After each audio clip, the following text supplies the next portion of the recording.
Good morning mes amis, bonjour. Une belle journée de printemps et qui s'annonce très intéressante pour nos marchés. Bitcoin continue très haut. En plus, on a eu ces bonnes nouvelles concernant Ripple, c'est-à-dire il y avait, je vais vous épargner les détails, mais il y avait en cours un jugement que la SEC, qui est l'autorité de surveillance aux États-Unis, contre une entreprise et qui involucrait aussi Ripple. Apparemment, le juge dit que la SEC n'avait pas assez d'arguments. Donc hier, on a vu Ripple monter au maximum 30%, je pense, en une journée, pour être un peu plus bas aujourd'hui, mais on a un bon 20 à 25% de hausse. Enfin, tout s'annonce plutôt bien. La crise financière ne fait qu'augmenter les liquidités pour le moment. On va voir la fixation des taux aujourd'hui. Donc aujourd'hui, on aura une journée probablement de nouveau assez volatile et intéressante. Donc ça va être rapide, il n'y a pas de grands changements. Il y a peut-être des confirmations. Donc ce que je vois ici sur notre Bitcoin dollar 4 heures, si on fait une analyse technique tout simplement, ben regardez-moi ça. Depuis quand on est au-dessus du 9 pratiquement tout le temps? Ben depuis le 12 mars, 10 jours, et ça c'est 4 heures. Donc ici, on a cette résistance qui est forte, qui vient de très très loin, qui vient d'il y a presque un an. Ça, c'est une résistance, une consolidation qui est devenue support basée sur la journée, je vous le rappelle. Ici, c'est pareil. On s'était dit que des corrections à ces niveaux-là seraient intéressantes. On a eu de petits retests de cette région-là, de cette surface. Ici, c'était lundi. Hier, encore un tout petit peu, on est venu là. Là, vraiment, ça a été vraiment des vitesses super, super shallow, comme on dit en anglais. Donc, à mon avis, ça, c'est, jusqu'à preuve du contraire, c'est un mouvement haussier qui ne se dément pas. Donc, je vais jeter un coup d'œil avant au jour. Donc, on est là. Regardez-moi ces belles bougies ici. Et ce qu'on disait hier, la volatilité qui est très élevée parce qu'elle a touché quoi. Ici, c'était 96, 99. Donc, on est au plus haut. Vous savez qu'on ne peut pas aller au-delà de 100. Et la volatilité n'a pas encore croisé vers le bas la moyenne mobile. Donc, tant qu'on est au-dessus, il y a encore de la marge de volatilité, mais de toute évidence, peu importe combien de temps on reste là, ça ne pourra que baisser. Donc, une fois que ça va baisser, ici, on a encore de la marge pour monter. Donc, honnêtement, on pourrait rester et on pourrait donc venir retester. Permettez-moi de bouger ça comme ça. On pourrait venir retester cette région, évidemment.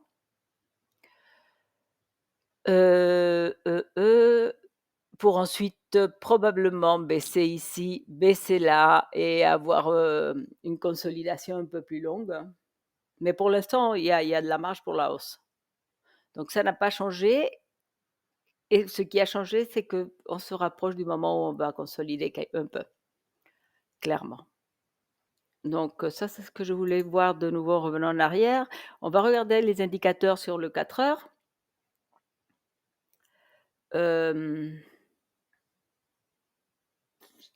La volatilité baisse. Donc pour le moment, rien n'annonce ici un mouvement explosif. Si c'était le cas, tout à coup, un changement radical, apparemment, ce serait vers le haut. Il faudrait clôturer au-dessous de 2800 d'ici 20 minutes pour que ça se retourne. On est à 2864, donc on est très près. Donc on pourrait rester là avec la volatilité qui descend et confirmer une consolidation ici. Ça serait tout à fait envisageable. Et on va regarder l'heure, parce que lorsqu'on est dans des situations comme ça, le les périodes plus courtes sont plus illustratives. Donc volatilité très basse. Donc ici, l'heure nous dit: «OK, on est bas, on peut rester bas, mais sur le très court terme, à un moment donné, la volatilité va augmenter». Pour le moment on est au milieu, à niveau du stochastics. Donc heu,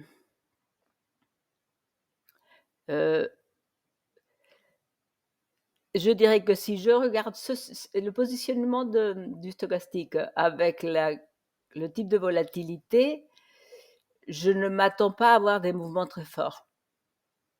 Disons que lorsque le stochastique, monte très fort, on a des mouv on les mouvements à la hausse s'accélèrent. Lorsqu'au contraire, on descend très fort, les mouvements à la baisse s'accélèrent. Mais ici, on a des mouvements beaucoup moins, importants et ceci ici, la volatilité si basse nous confirme ça. Donc on peut continuer avec des mouvements petits pendant un moment. Et tout ça, si on le couple au fait qu'aujourd'hui, on a la Federal Reserve, donc aujourd'hui, on peut s'attendre à une journée moins, explosive et peut-être un peu de volatilité, non, je sais pas. Non, probablement pas au moment où parce que la Federal Reserve, évidemment, elle parle après la clôture des marchés traditionnels, donc je m'attends à une journée probablement en regardant ça, je me dis: «Bon non, ça va être, range trading avec des mouvements petits». C Voilà ça. Donc ici, ce que je voulais voir ici, donc évidemment notre fourchette se trouve, bon moi je garde ça parce que c'est très intéressant. Ça c'est un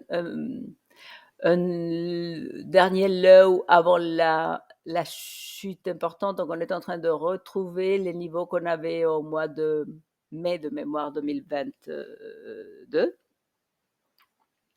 Et ce que je vois se dessiner ici, c'est un triangle. Moi, je regarde pas trop les figures géométriques. Honnêtement, je les trouve, assez sauf les triangles dans le monde de crypto. Donc si je laissais cette barre, que j'ai là à peu près, c'est ça que je cherche, là et que je fais une ligne de tendance, ici, hein. Sur l'heure, on a ici je vais choisir, ça je le veux sur, l'heure, jusqu'à 4 heures. Donc ici, on a un beau petit triangle qui se dessinerait. 1, 2, 3 fois. Donc la plupart probabilistiquement, les triangles de ce genre, la résolution du triangle se fait à la hausse. C'est un triangle haussier. Donc si je crois à ça excusez-moi, si je crois à ça, chaque fois qu'on a testé ici, on a eu une occasion d'entrer en position longue et ce sera de nouveau ici si on revenait vers là, n'est-ce pas? Et comme je dis toujours, c'est facile à gérer étant donné qu'on sait que si on ferme au-dessous de ma ligne de tendance, bah, écoutez, je ferme parce que le triangle, en tout cas, il ne vaut plus. Je peux re-rentrer un long plus bas, par exemple, mais pas en regardant cette figure.